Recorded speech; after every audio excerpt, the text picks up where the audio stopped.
এক সপ্তাহ আগে হঠাৎ করে মেয়ের জ্বর এলো, তাই জ্বর আসার পর ওকে আমি কি করব বুঝতে না পেরে ওর বাবাকে ফোন করলাম। ওর বাবা এলো অফিস থেকে, এসে যখন দেখলাম যে জ্বর কমছে না তখন ভাবলাম যে ওকে হসপিটালে নিয়ে যাব ডাক্তার দেখাতে, কিন্তু 5টার সময় সেকেন্ড স্লটে ডাক্তার দেখানো শেষ হয়ে যায়। তো তখন 5টা 10-15 বেজে গেছে। তো কি করা যায়, শেষ পর্যন্ত ওকে নিয়ে গেলাম 7টার সময়। ওর বাবা বললো যে 7টার সময় ডাক্তার আবার বসে, 7টা থেকে তারপরে আবার অনেক সময় ডাক্তার পাওয়া যায়, ডাক্তার বসা, কিন্তু 5টা থেকে 7টার মধ্যে গেলে ইমার্জেন্সিতে দেখাতে হবে। তখন আমি বললাম যে ইমার্জেন্সিতে কেন দেখাবো, ওর থেকে বরং 7টা থেকে যখন ডাক্তার বসবে তখন 7টা থেকেই দেখাবো। ওর 102 জ্বর হয়েছিল, কিন্তু ঘরে ঔষধ ছিল, সেই ঔষধ খাইয়ে দিয়েছিলাম বলে জ্বরটা হালকা একটু নেমে গেছিলো। তারপরে আমরা ওকে 5টার সময় ওর বাবা আসার পর ওকে একটু খাইয়ে দাইয়ে আবার 6টা 10-15 দিক করে হসপিটালে গেছি। গিয়ে এখন হসপিটালে আমরা সিরিয়াল যেহেতু আমাদের নেওয়া ছিল, আর ডাক্তার তখনও বসেনি, আমরা ওয়েট করছিলাম। আর ও তো খুব হাসি দিচ্ছে, ওর তো কোনো সেরকম কষ্টও নেই। যখন জ্বরটা এসেছিলো দুপুরবেলা তখন হুসফুস করছিল, কিন্তু তারপরে যখন জ্বরটা একটু কমলো, খুব বেশি নামেনি কিন্তু অল্প একটু, যখন 1-2 পয়েন্ট কমে যাওয়ার পর তখন ও আবার হাসতে শুরু করেছে। এখন হসপিটালে আমরা ওয়েট করছিলাম, আর ও তো খিলখিল করে হাসছে আর মুখ দিয়ে তুতরি করছে, কত রকমের ভঙ্গি করছে।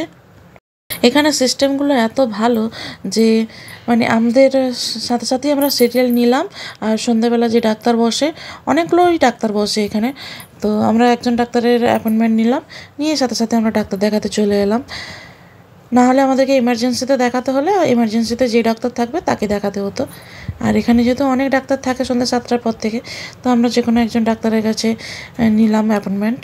তো আমরা এখন ওয়েট করছি ওদের ডাক্তার আসবে। রোগী এই সময় বেশি থাকে না, মেয়েটার শরীরটা ভালো না, ওকে নিয়ে হসপিটালে এসেছি। ওর জ্বর 38.5, এখানে এসে ওর জ্বর হচ্ছে 38.7। ভালোই জ্বর দুপুর থেকে, হঠাৎ করেই জ্বরটা এসছে। যেহেতু আমার সঙ্গে কদিন ধরে ছিল, আমার জ্বরটা ছিল, যার জন্য ওরও সেই ভাইরাসটা লেগেছে। ওকে এখন হসপিটালে নিয়ে এসেছি। এই নাইট আওয়ারে যে ডাক্তার বসে, অনেকগুলো ডাক্তার এখানে বসে, তো আমরা যে ডাক্তারের অ্যাপয়েন্টমেন্ট নিয়ে এসেছি, তো সেই ডাক্তার দেখাবো। আমাদের সিরিয়াল 46 নাম্বার। তারপরে আমরা যেহেতু আগে এসেছি, আগে এলে অনেক মানুষ তো এত তাড়াতাড়ি আসে না, যে যেরকম আসে সেই অনুযায়ী পরপর দেখে নেয়। যদি অনেক দূরেও সিরিয়াল থাকে, কেউ যদি আগে চলে আসে তাহলে দেখে নেয়। এখানে হেলথ কার্ডটা পাঞ্চ করতে হয়, তো হেলথ কার্ডটা আমরা পাঞ্চ করে দিয়েছি। আমাদের আগে বেশি মানুষ নেই, 2-4 জন, যার জন্য আমাদের 46 নাম্বার সিরিয়াল বলেও আমাদের তাড়াতাড়ি হয়ে যাবে। বাকিরা এখনও আসেনি, যদি এর মধ্যে এসে যায় তখন হয়তো একটু দেরি করে হবে, নাহলে যেহেতু আমরা এসে বসে আছি আমাদের হয়ে যাবে। মেয়েটার শরীরটা ভালো না, হঠাৎ করে ঠান্ডাটা লেগে গেল। ওর কদিন ধরে একটু সর্দি হচ্ছিল, তো তারপরে আজকে দুপুর থেকেই জ্বর। ওর বাবাকে ছুটে ডাকলাম, ও এলো। জ্বর হয়েছে যে, তোমার জ্বর হয়েছে যে, ঠান্ডা লেগেছে যে, ঠান্ডা লেগেছে তো, জ্বর হয়েছে।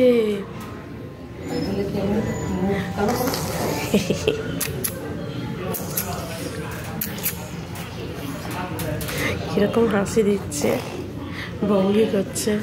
জ্বরটা একটু নেমে গেছে তো, এই যে এখন ফুর্তি করছে। আবার জ্বরটা যখন আসে তখন ঘ্যান করে কান্না করে। ও তো সেরকম চিৎকার করে কাঁদে না, খুব শান্ত। খুব না রেগে গেলে, খুব না বিরক্ত হলে ততক্ষণ ও চিৎকার করে কাঁদে না।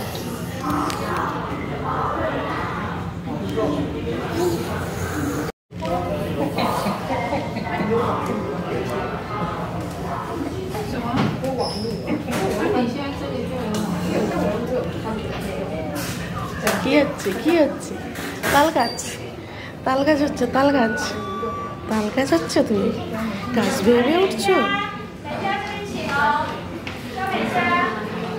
তুমি গাছ ভেবে উঠছো।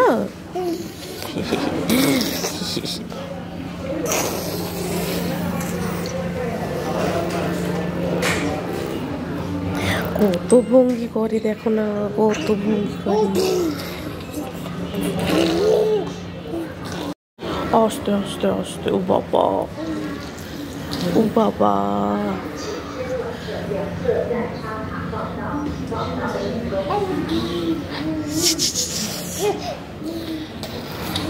কি মজাটা করছে, রেগে যাচ্ছে রেগে যাচ্ছে।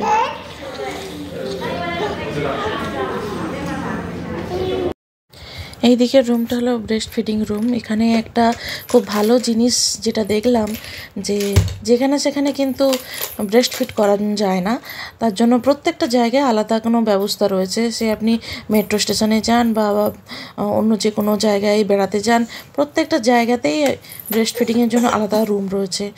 আর এখানে মানুষজনরা মানে যখন বাচ্চাদেরকে ব্রেস্ট ফিড করায়, যদি কোনো রুমের মধ্যেও বাচ্চাকে ব্রেস্ট ফিড করায়, তারপরেও ওদের আলাদা করে ড্রেস থাকে, সেই ড্রেস মানে দিয়ে ঢেকে রাখে, তারপরে মানে ব্রেস্ট ফিড করায়। মানে এখানকার সিস্টেমগুলোই এত সুন্দর যে যেখানে সেখানে আপনি ব্রেস্ট ফিড করাতে পারবেন না।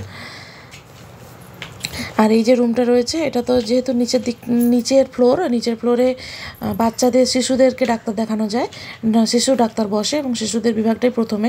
তো এখানে ব্রেস্ট ফিডিংয়ের জন্য আলাদা রুম রয়েছে। আর এত সুন্দর, সত্যি একদম নিরিবিলি পরিবেশ। এই ধরনের মানে হসপিটালে গিয়ে এত নিরিবিলি পরিবেশ একমাত্র এই বিদেশেই সম্ভব। আমাদের দেশগুলোতে এত ক্যাঁচের ম্যাচের করে, এত চিৎকার, এত মানুষের ভিড়। এখানেও প্রচুর মানুষের ভিড় হয়, কিন্তু এতটা চিৎকার চেঁচামেচি এখানে হয় না। এই যে মানুষজনরা এসেছে গল্প জুড়ে দেবে একে অন্যের সাথে, সেই জিনিসটা কিন্তু এখানে কোথাও পাবেন না। আমরা কি হয় ইন্ডিয়াতে যখন যেতাম ডাক্তার দেখাতে, ওর সঙ্গে এত পরিমাণ কথা বলতো যে নার্সটা বিরক্ত হয়ে বলতো যে আপনারা চুপ করুন চুপ করুন। কিন্তু এখানে প্রত্যেকে একদম চুপ, যে যার ফোন নিয়ে এসে তার দেখছে। বাচ্চারা পর্যন্ত প্রত্যেকের, তবে একটা জিনিস লক্ষ্য করলাম, এখানে প্রত্যেকটা বাচ্চার হাতে ফোন, তারা প্রত্যেকে গেম খেলছে। কিন্তু আমাদের যেটা লক্ষ্য করি যে বাচ্চাদেরকে গেম খেলতে দেয় না, বাচ্চাদের মস্তিষ্কের উপর চাপ পড়বে, বাচ্চাদের উপর আলাদা একটা খারাপ প্রভাব পড়বে, কিন্তু এখানে প্রত্যেকটা বাচ্চাই তার গেম খেলছে। আর এই জিনিসগুলো দেখে আমার একটু অবাকই লাগলো। আমরা এখন বাস ধরার জন্য ওয়েট করছি।